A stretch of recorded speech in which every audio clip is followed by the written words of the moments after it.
Well, you guys, we have all of our terrors coming alive. Today is Halloween. It's a spooktacular, and we are going to be showing all sorts of places to have fun during this Halloween, including a picture from this past week where the little goblins got to go and visit with the firefighters of Springfield, Tennessee, where they had their Halloween at the public library down in. Isn't that the cutest thing? Now, that's what Halloween is to me. And I really, really love that. And I think it's just precious. There are so many events taking place on and around Halloween, and we'll be talking about some of those. But there are a lot of other things. There are a lot of fall festivals coming up.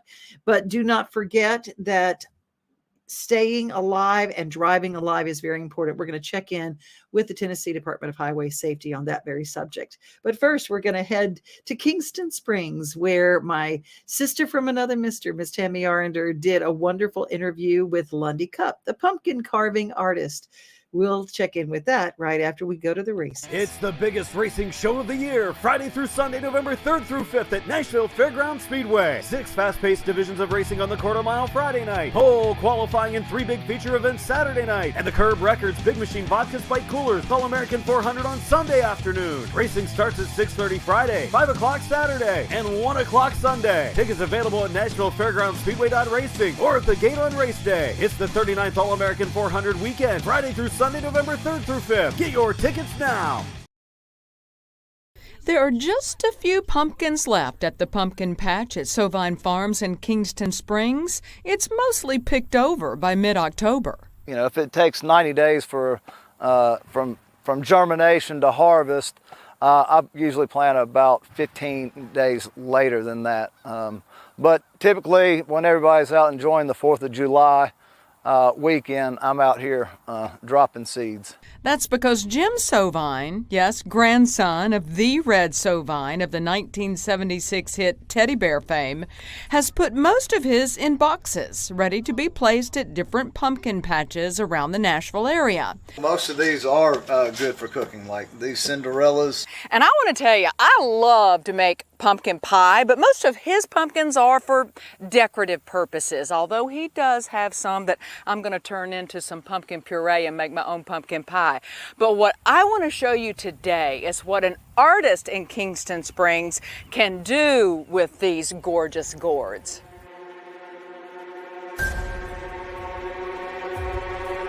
I don't gut the pumpkins. I just scrape them. They last a little longer if they're not gutted. Lundy Cup is a carver. I love going to pick out fruits and veggies, and especially pumpkins.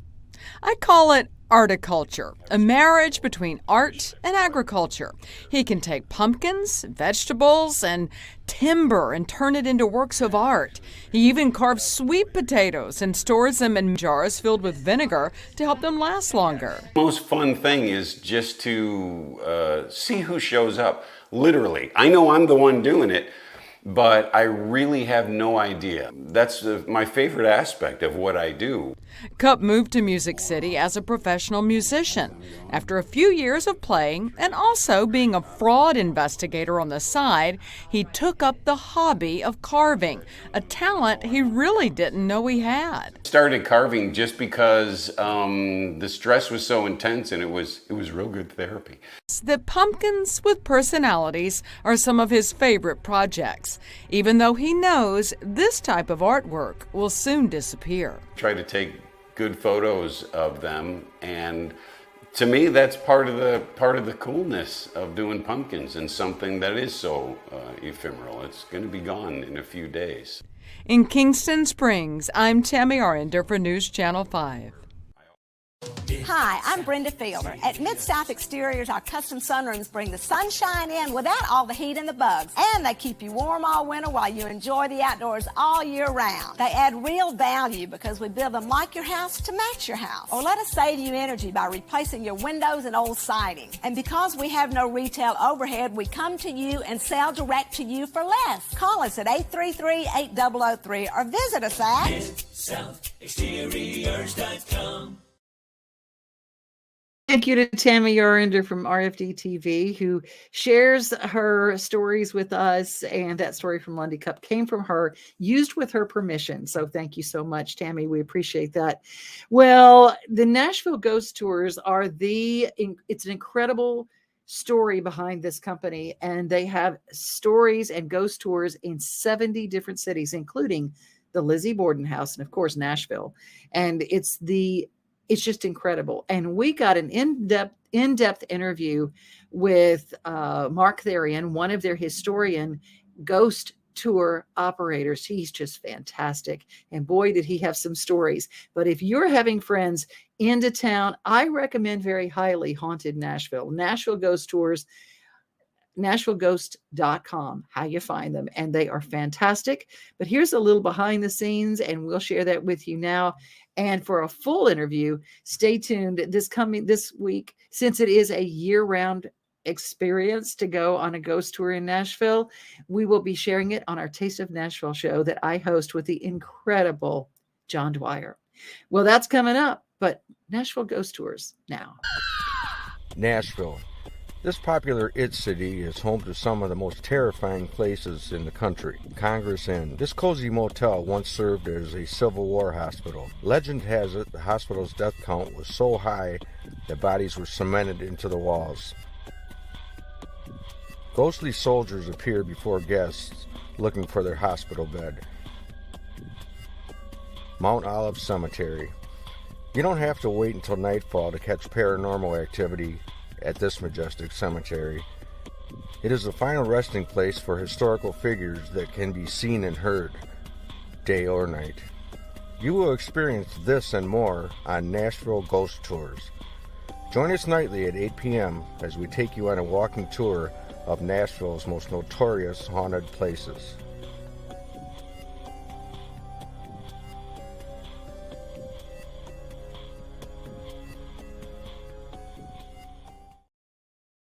They have greatly expanded their tours. Now they have tours at 9 and 11. They have family tours. They have adult-only tours. And they have ghost tour pub crawls, because there's as he pointed out, I don't think there's any bartender in Nashville that hasn't seen a ghost. So ghost tours, we got them. And we'll tell you more on Taste of Nashville coming up. We've also got a brand new single from Mark Elliott, who has been a frequent visitor to our show, and we love him. And his brand new song is for the fall and for Halloween, for spooks and for goblins, and it's coming right up. At Chapels, we pride ourselves on offering a wide variety of the freshest fruits and vegetables, handpicked just for you. We have a wide selection of the freshest, highest quality meats that will leave your taste buds craving more. Our friendly staff is always ready to lend a helping hand. We believe in treating every customer like family, because at Chapels, your family is our family. We've been locally owned and operated for over 60 years. You can visit any of our Chapels locations in Dixon, White Bluff, McEwen, and Centerville.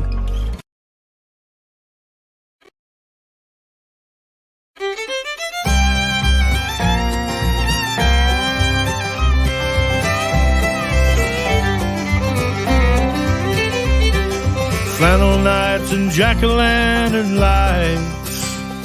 The sun burns out and the dead come to life. Campfire sparks flicker in the dark. The air turns cool and the wind cuts sharp. I've never been afraid of October, when the demons and the ghosts were taking over town. Pick myself up when the leaves hit the ground. It's the only fall that don't bring me down.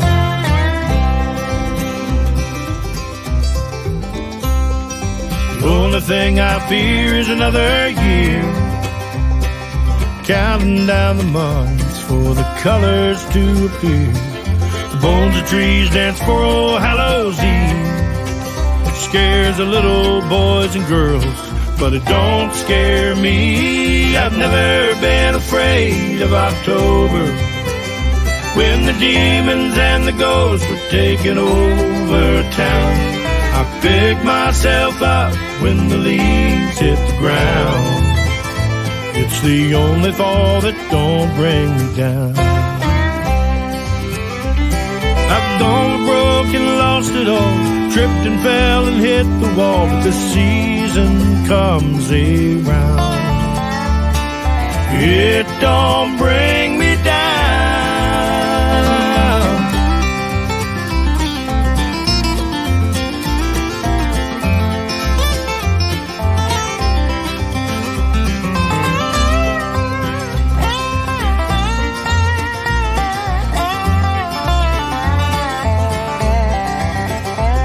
I've never been afraid of October, when the demons and the ghosts were taking over town. I pick myself up when the leaves hit the ground and the shadows come out. It's the only fall that don't bring me, only fall that don't bring, it's the only fall that don't bring me down.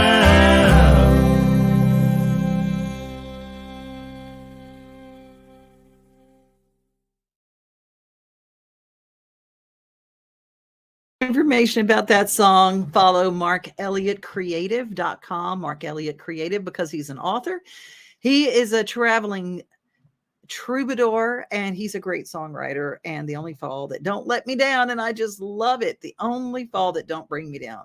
Such cool, kind of grassy, but always fun. Hey, when we come back, we will check in with Kim Van Atta from the Tennessee Highway Safety Department, how to stay safe and keep your little goblins safe as you are out this evening. When are the most dangerous times? When you're driving home. If you don't have little goblins, you may not realize, so stick around. At Fred's Flooring, we're your source for quality flooring options. Our extensive experience and knowledge in the industry means we have the expertise to get the job done right. From carpet to tile, hardwood to laminate, and luxury vinyl, we have everything you need to find the perfect floor for your home. As the Main Street Award Favorite Floor Store winner for 2023, we know what it takes to satisfy our customers. And with our convenient financing options, you can get your dream floors now and pay over time. Visit fredsfloors.com or call us today. It's time for a new episode of Streetwise. I'm Devin O'Day, along with Kim Van Atta from the Tennessee Highway Safety Office, and we're going to be talking about Halloween. And it can be a wonderful time. It should be a wonderful time. But it's also one of the most dangerous times of the year for pedestrians and children. I read they're 47% more likely to be hit on Halloween than any other time. I think probably they're worried about their treats and they're looking down in their bags and what do I have and where can I go next? So they're running to the next house, and there are so many more of them out there. And then this year, actually, Halloween's not even on a weekend. So we're dealing with people coming home from work and probably not paying attention. So yes, I can see that. It's a Tuesday night this year.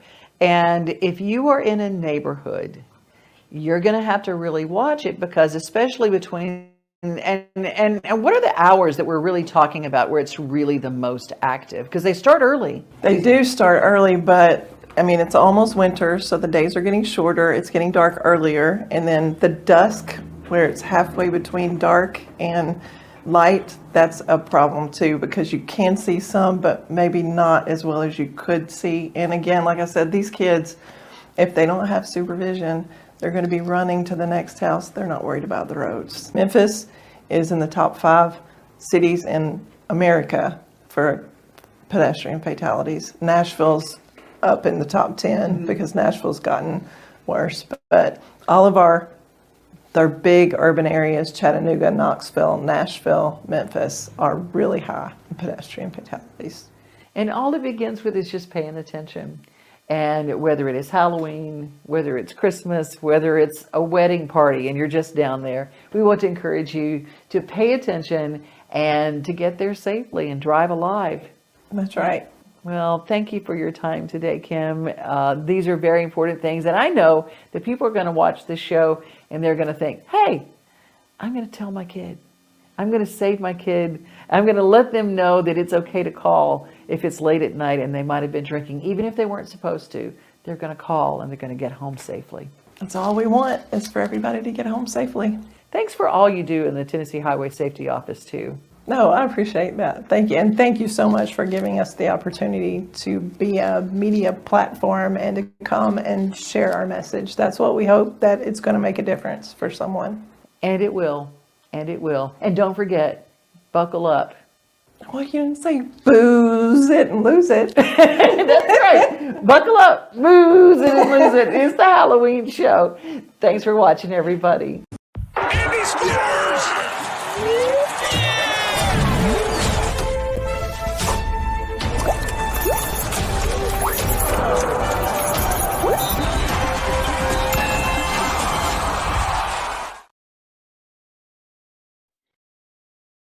Hey guys, it's me again. I'm going to talk about the Bell Witch Cave farm. Now, my grandparents traced the farm all the way back to a man named William Crawford. Now, William Crawford owned it before the Bells, and he sold 220 acres to John Bell.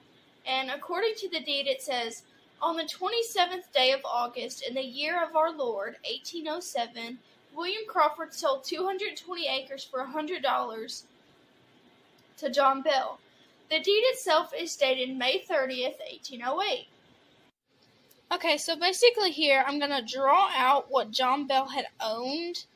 But the deed says, beginning at the Thomas Kennedy's corner stake, in the east boundary line of the original survey, west said Kennedy's line, 196 poles crossing the river to estate west bank, thence down to the Menders to a white oak in the west boundary of the line of the original survey.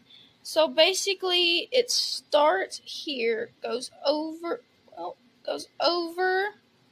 to the river, traces it around, goes down to our driveway, and then it says, with the old line south 104 poles to a stake 3 poles south of a black oak marked as a corner. So it goes down just a little bit further here. Thence 101 poles to a white oak and a red oak. Thence nor along the old line to the beginning. So it goes from here all the way over and then up again. And then this is basically what John Bell owned. William Crawford received a land grant, and it says in the deed that to John Bell that originally granted to said to William Crawford, assignee, the heirs of William Hollis, the preemption of 640 acres. Now, if you will look at the aerial view here, outlined in orange was the land grant given to William Crawford. Outlined in blue is the 220 acres John Bell purchased for $100. The Bell family still owns that in pink, and my grandparents own here in yellow. This section of the farm went from William Crawford to John Bell to Richard Powell, Richard Powell to William Ayers, William Ayers to Richard Powell to John Bell Jr., John Bell Jr. to John Bell Cook. My grandmother said they had some difficulties here because it was passed along in a will. Later they found a deed from A.D. Allsbrook that matched the description of the property. From here they traced it all the way down their deed to the farm it is on now. The farm is now 101 acres, and the Kirby farm has owned it since 1993.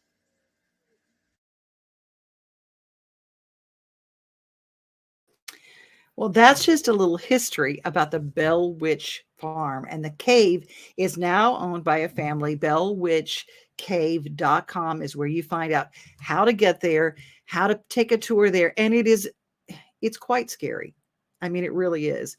But it is the only time in history that a death certificate anywhere has said officially cause of death by spirit. So it's pretty scary. Pretty scary if you're going to go to a place. I don't know. I've never been, and I'll tell you right now, even at the Hermitage, Old Hickory, President Andrew Jackson was driving along, and his horse reared back and would not go on the road in front of the Bell Witch Cave. Saw something across the road, would not go, that is in the history book. So if you want to attend, you get in touch with them. They do have a program there, and they have some things going on there that may not be quite as scary. Tell you another place that's very full of haunts, and that is historic Franklin. Well, we're going to continue talking about history and preservation in Franklin, Tennessee, and I've got a special guest with me who I see often walking on the streets of Franklin, and she always has a lot of people with her. So what's going on? What is this? Well, this is Margie Fesson. That's right. Thank you, Mayor. Thanks for having me. I am doing walking tours of historic downtown Franklin. I've started Franklin on Foot in 2003, and we have about 8 tours that we do in downtown Franklin to show off our wonderful town and its history. And this is a perfect month to be having a special tour, I bet. Maybe something like a ghost tour? Well, as you might imagine, October is the month. Although we do tours year-round, including the ghost tour, the Haunted Franklin tour. This is our most popular tour this month. And we fill up and tell lots of ghost stories in downtown Franklin.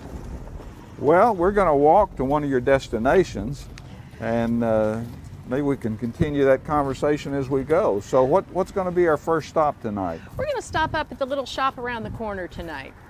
This is 3rd Avenue. And when I started researching tours, ghost stories in Franklin, talking to people, a lot of people suggested I go talk to Ron Schuff over here at Schuff's Music. And Ron had lots of information about his building, but he also told me about the building across the street. He owns that today, and it's all built in 1865, we believe.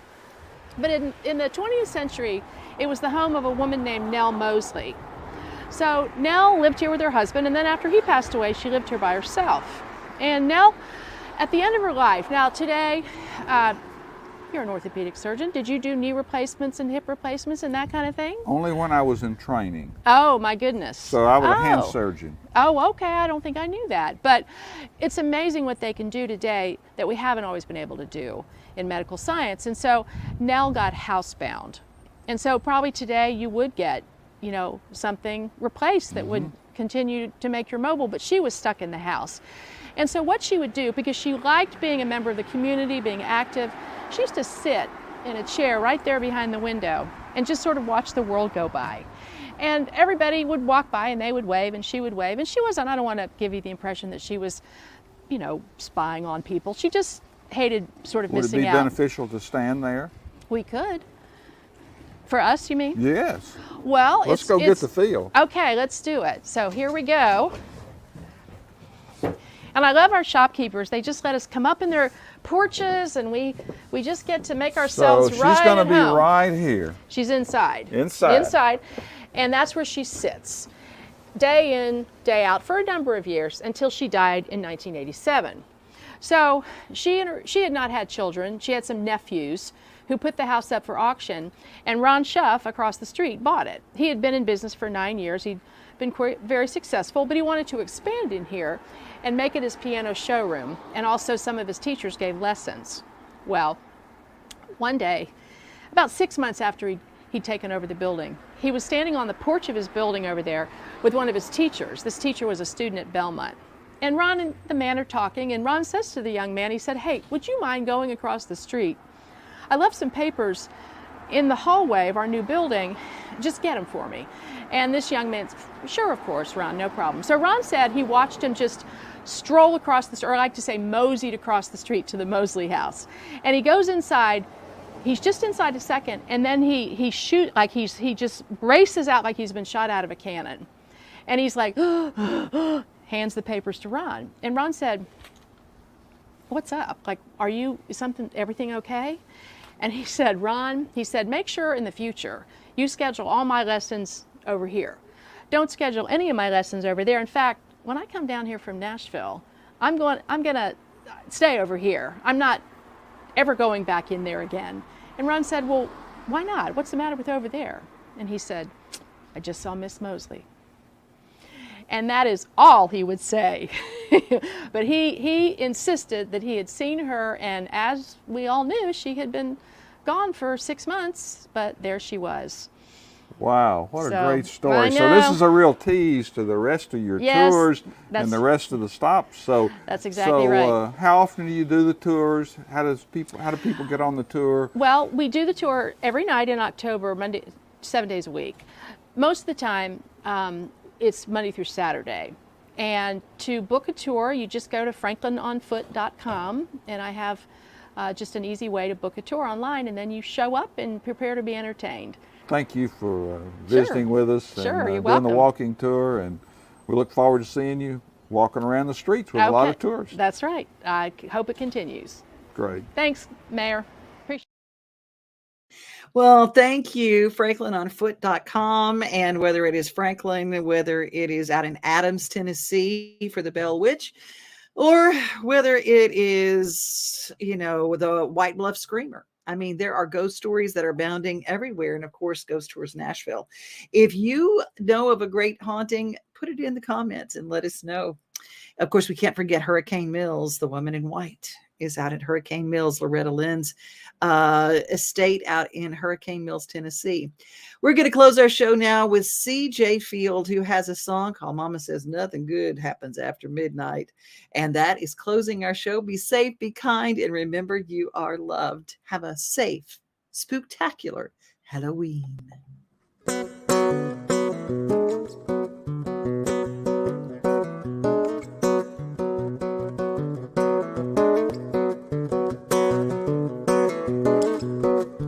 Sign out from say, hey y'all, come on in.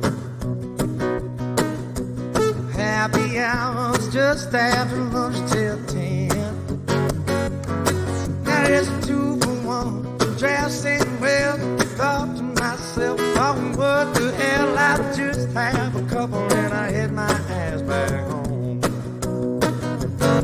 And I hear them swinging doors around 5:30. 8 o'clock, that joint was coming alive. Now right around the living, the band start to cooking. Drinks get stronger and girls start to looking for anything breathing to keep them from leaving alone. Yeah, Mama said nothing good happens after midnight. Trouble don't track you down if you stay too long. Said nothing good happens after midnight. Yes, I'm thinking Mama might be wrong. Around 1 a.m. some redneck yelled, hey y'all, watch this. In about 2 seconds, 2-step and turn to throwing fist. Now the blue lights are shining before last call. I got the sweet Dixie Queen with a southern drawl. Blue eyes and back like a honky-tonk body Clyde.